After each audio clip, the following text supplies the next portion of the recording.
welcome to another exciting edition of Best MTG Decks Ever. I am your host, Joseph, and today we've got another episode of Commander Finance, where I go over the 10 hottest cards in Commander, or cards that are mostly moving from Commander. You might see a card on here that's also moving from another format, but all in all, most of these cards are moving because of Commander.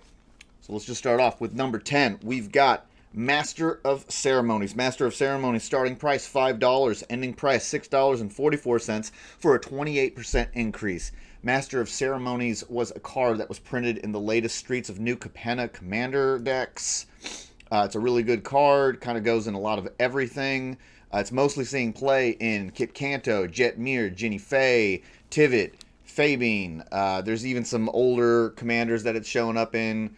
Queen Marchesa, Kenrith, Benny, a couple of other stuff. Well, I think Benny's actually a newer card. Anyway. Up next, we've got Maze's End. Maze's End starting price $8.49, ending price $11 for a 29% increase. Maze's End has been printed in Dragon's Maze. It is getting press because in the new Commander Legends set that's coming out, there have been previews about a commander that does gates, and there's other gate cards, and Gate Synergy, and Baldur's Gate, and Gate. This card has been going up for a while. It had a huge spike, and then it started to regress a little bit, but now it's starting to move back up. It's in Guild Gate Control, that's actually in Penny Dreadful. This is one of those cards that is also moving because of another format. Currently, right now, it's in Child of Alara and Ramos, but the main reason why it's moving is because of the spoilers. I'm not really big on this card. I'm not big on gates. I would never spec on this card, but grats to the people who got it when it was like, $2 or $3. Up next, we've got Cyber Drive Awakener, starting price $1.83, ending price $2.94 for a 60% increase. Cyber Drive Awakener was printed in Kamigawa Neon Dynasty Commander. That's the only place that it was ever printed. It is a very, very good card if you are able to create a bunch of tokens. Right now, it's popular in Shurikai, Tivit, Katori, Lannis. There are some other decks, like anything where you're creating a lot of tokens, like maybe even Commander that's not as popular. I have this, an Eloise Sleuth deck. Make a lot of clues, so this thing is a game finisher. It's pretty nasty. Alright, up next, number 7, we've got Jadar Ghoulcaller, starting price $1.65, ending price $2.94 for a 78% increase. Jadar Ghoulcaller was printed in Innistrad Midnight Hunt. The main reason why this is moving is Anhilo decks, because this gives you a 2/2 black zombie, and that works with Anhilo's power, which has I can't remember the name of it, but you sacrifice a creature with 2, and when you do that, you can copy a spell that you're casting. So basically, the commander lets you copy spells, and that's why it's moving. It's also in Chatterfang and Yawgmoth, but the main reason is the new Anhilo from Streets of New Capenna Commander decks. Up next, in number 6 spot, we've got Ashling the Extinguisher. This one is back from last week, still moving. Ashling the Extinguisher, starting price $10.98, ending price $19.91 for an 81% increase. This is just moving because commies, I guess there's not a lot of them out there.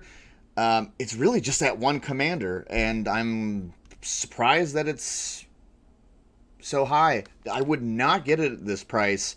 Something just makes me feel like it's not going to stick at this price. It doesn't have any other places that, it really fits in the format. Up next, we've got Unlicensed Hearse at the number 5 spot. Starting price $2.57, ending price $4.98 for a 93% increase. Unlicensed Hearse was printed in Streets of New Capenna Commander. It is popular in a lot of other formats other than just Commander. So this is one of those cards. This is back from last week also. And last week I said you can still get in, and here it is. It's moving up. I was right about this one. I've been wrong about other stuff before, but I was right about this card. I just saw that it was in so many different formats that I just couldn't imagine that it wasn't going to keep rising. And here it is. It is rising. It's popular in Historic, Pioneer, Modern, Standard. It's being used in Commander. It's like everywhere it's using it. Now, for Commander, it's mostly being used in Shorokai and Magda. Up next, we've got Gavony Township. Gavony Township, starting price $1.30, ending price $2.53 for a 94% increase. Gavony Township is in some other formats, but it's mostly in Commander. You'll see it in Falco, Perry, Jetmir, Jinnife, Rin and Siri. This kind of stuff where you want to get counters on all your creatures. Wouldn't spec on this card, though. It's got plenty of printings. It was just printed in Streets of New Capenna, but it was also in Commander 2020 and Innistrad, and we're probably going to see it get printed again. Up next, another card that was up on here from last week, back again, is Worst Fears. Worst Fears, starting price $3.62, ending price $7.72 for a 113% increase. Worst Fears has for a long time just been bulk mythic. It was only imprinted in Journey into Nyx, which is helping support its price. It's basically popular right now in Anhilo, the Painter decks. And, you know, like I said before, you're just basically, you're going to copy this card and earn 2 enemies for the rest of the game. Up next in our number 2 slot, we've got Vengeful Ancestor. Vengeful Ancestor starting price 96 cents, ending price $2.43 for a 153% increase, spiking hard. This was printed in Adventures of the Forgotten Realms Commander decks. It is a Goad card. Goad is coming out. I think Goad is a very powerful mechanic. A lot of people are naysayers for it, but I think it is... I think it's extremely powerful, and I think the more cards that they print, the more problems it will have mechanically. I think it will end up... I think at some point there's going to be something broken happen with it. The problem is, so it's like everyone, they see this. It is incredibly powerful when you've got 3 enemies, but if it's just you against another person, people always think, well, now, it's not going to work. But that's not the way you build decks, and I've been experimenting with Goad a lot. And the way that you build it is you just use Goad to augment something else that you're doing. So in my Kit Kato deck, I'm going wide, making tons of tokens, and doing things to buff those tokens or get benefits from those tokens for the kill. And the Goad just basically allows me to set up my kill conditions. Now, Goad is, it's hard for me to imagine that Goad's going to be something big in competitive, but anything, from low power to high power before CEDH, I think that it's something that is going to be very useful moving forward. Anyway, moving on to our number 1 spot, we've got Citanal Hierophants, or Citanal Hierophants, or Citanal Hierophant, whatever.